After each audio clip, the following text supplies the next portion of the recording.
2013లో marriage అయింది. After long time అంటే 12 సంవత్సరాల తర్వాత వాళ్ళకి పాప పుట్టడం జరిగింది. అయితే ఇంట్లో కొద్దిగా భార్యాభర్తల మధ్య కొన్ని మనస్పర్ధలు వచ్చాయని ఆవిడ చెప్పడం జరిగింది. మనస్పర్ధల భాగంగా ఆమె తాను చనిపోయి పాపను చంపేసి తాను కూడా చనిపోదాం అనే డెసిషన్కి వచ్చింది. ఆ డెసిషన్కి వచ్చిన వెంటనే ఆవిడ ఇంప్లిమెంట్ చేసింది. ఇంట్లో ఉన్న బెడ్రూమ్లో ఉన్న పిల్లోతో పాప మొహం మీద ఊపిరాడకుండా చేసి తర్వాత కూడా తాను కూడా చనిపోదామని ఆ బీచ్కి వెళ్ళడం జరిగింది. బీచ్కి వెళ్ళినప్పుడు ఈ పాపను బీచ్లో తెన్నేటి పార్క్ బీచ్లో పడివేయడం జరిగింది. తాను కూడా చనిపోదాం అనుకునే లోపు ధైర్యం చాలక మళ్ళీ బ్యాక్కి వచ్చి భర్తకు ఫోన్ చేయడం జరిగింది. సార్, 12 ఏళ్ల తర్వాత పుట్టిన సంతానం, ఒక్కగానొక కూతురు. అంటే ఈ 12 ఏళ్ళు పిల్లలు లేరని వాళ్ళ మధ్య డిస్కషన్స్ నడుస్తున్నాయా? విభేదాలకి కారణం అంటే పిల్లలు పుట్టలేదని డిస్కషన్ జరగలేదు. పిల్లలు పుట్టాక కొంత అనుమానం అనేది ఏర్పడిందని చెప్తుంది ఆమె. భర్త తన్ని అనుమానించాడు అన్నది ఆవిడ చెప్పింది. దానివల్ల ఈ ఇష్యూ జరగడానికి ఆస్కారం ఏర్పడింది.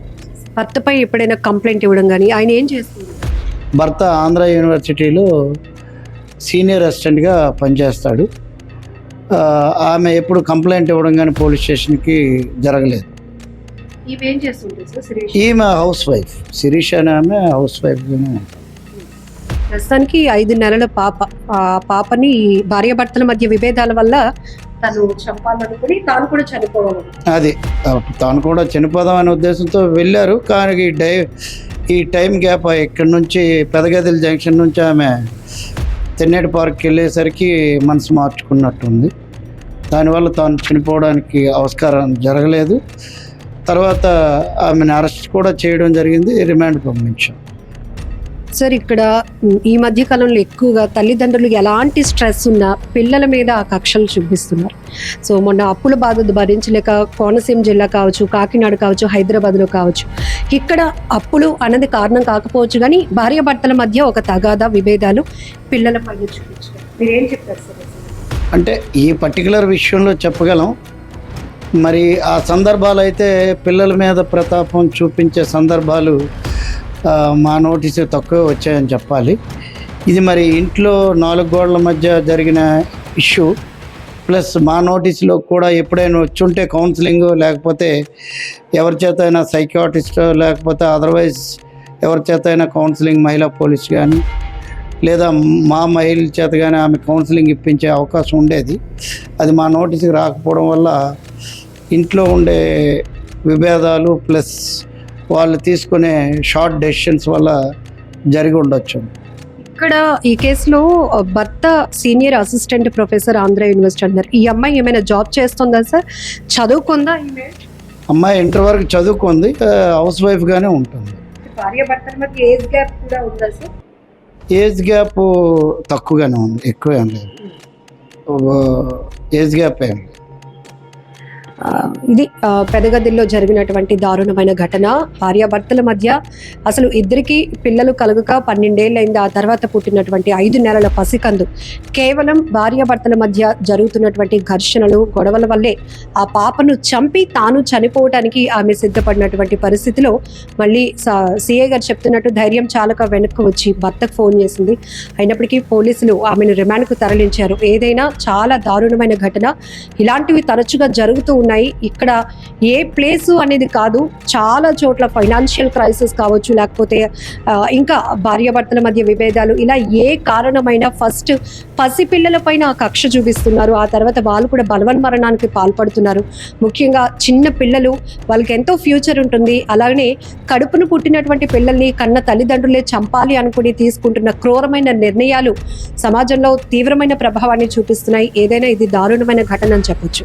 కెమెరా పర్సన్ శేఖర్తో లక్ష్మి, ఐ డ్రీమ్, వైజాగ్ నుండి.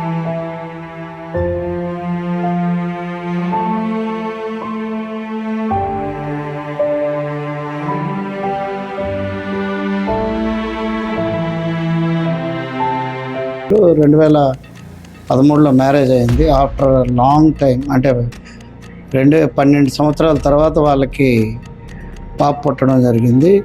అయితే ఇంట్లో కొద్దిగా భార్య భర్తల మధ్య కొన్ని మనస్పర్ధలు వచ్చాయని ఆవిడ చెప్పడం జరిగింది.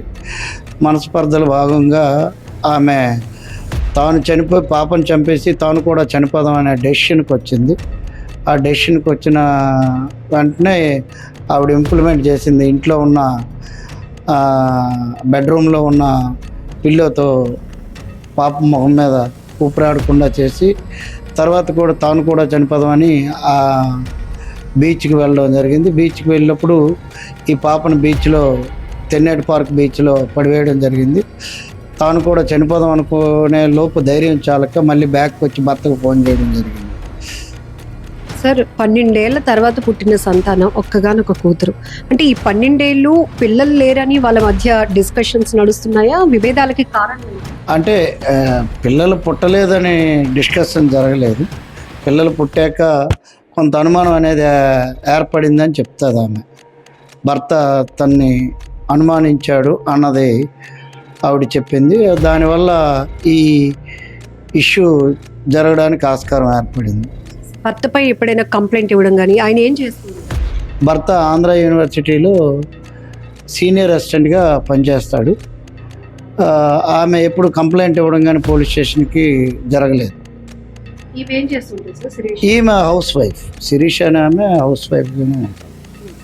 ప్రస్తుతానికి 5 నెలల పాప. ఆ పాపని భార్యాభర్తల మధ్య విభేదాల వల్ల తను చంపాలనుకుని తాను కూడా చనిపోవాలని, అది తాను కూడా చనిపోదాం అనే ఉద్దేశంతో వెళ్ళారు. కానీ ఈ టైం గ్యాప్ ఇక్కడి నుంచి పెదగదిల జంక్షన్ నుంచి ఆమె తెన్నేటి పార్క్కి వెళ్ళేసరికి మనసు మార్చుకున్నట్టుంది.